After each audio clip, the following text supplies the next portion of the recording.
सभी को नमस्ते। जय जगन्नाथ मिलन किचन में आज आपके लिए नई वीडियो लेकर आए। ये स्पेशल ढोकला है, उस साथ हमारा प्याज की कचौड़ी, समोसा, दाल कचौड़ी और ये सब्जी और साथ मिर्ची की पकौड़ा और चटनी।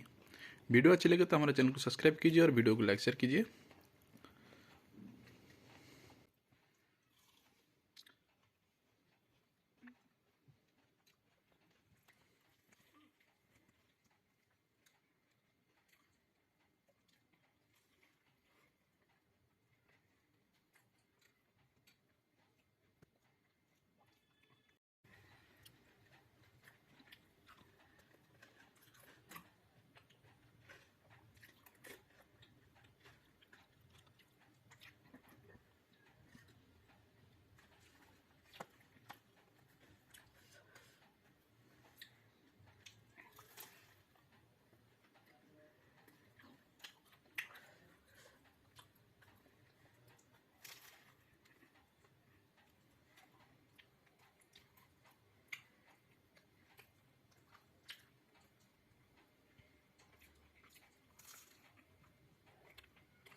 वीडियो अच्छे लगे तो हमारे चैनल को सब्सक्राइब कीजिए और वीडियो को लाइक शेयर कीजिए।